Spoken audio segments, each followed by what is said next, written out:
संग हमर मितानी नाचारी चुगरी लाई लिगरी संग हमर मितानी जांगर टोर कमाना भैया धर्म ईमान किसानी औ जिंदगी जीथन हमन तो सभिमान के हम तो ममान भगवान राम के।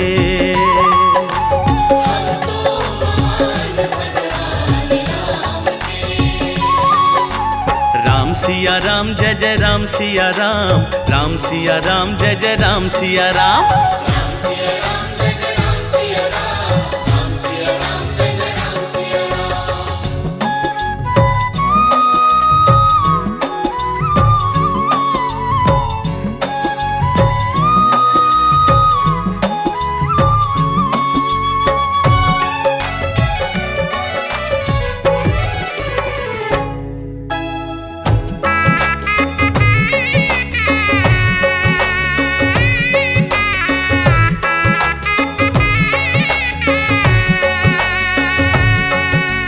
कौशल्या माता के मैके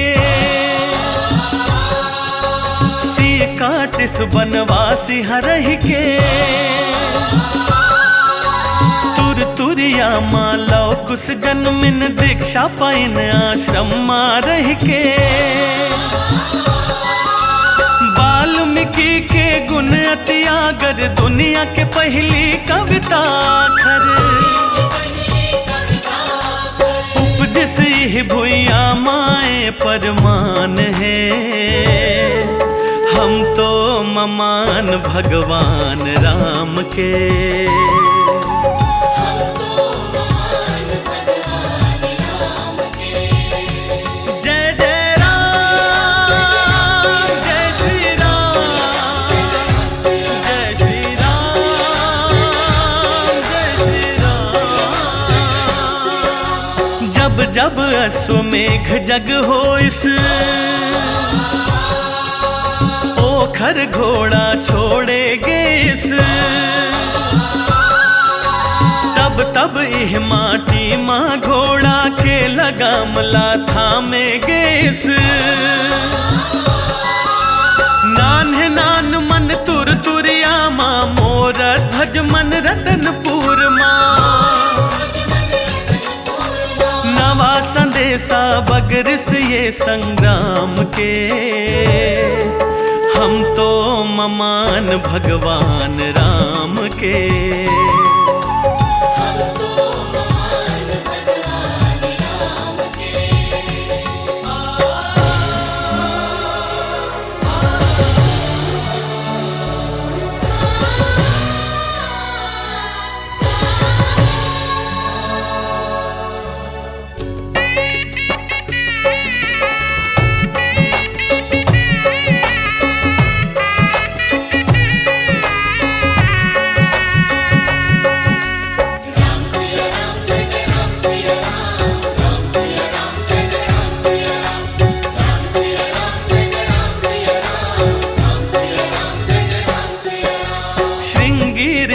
सिहावा बैठे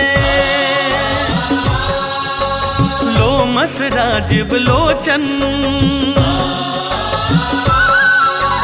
चारों खूंट महतारी मन बने हैं संकट मोचन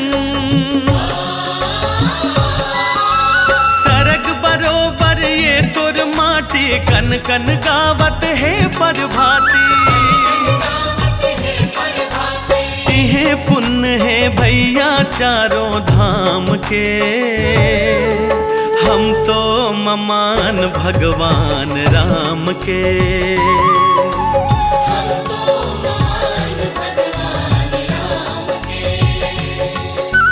नाचारी चुगरी लाई लिगरी संग हमर मितानी, जांगर टोर कमाना भैया धर्म ईमान किसानी।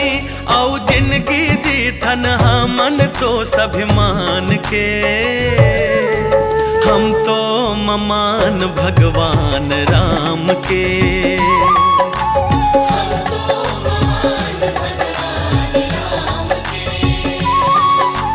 राम सिया राम जय जय राम सिया राम, राम सिया राम जय जय राम सिया राम। जय जय राम जय श्री राम, जय श्री राम जय श्री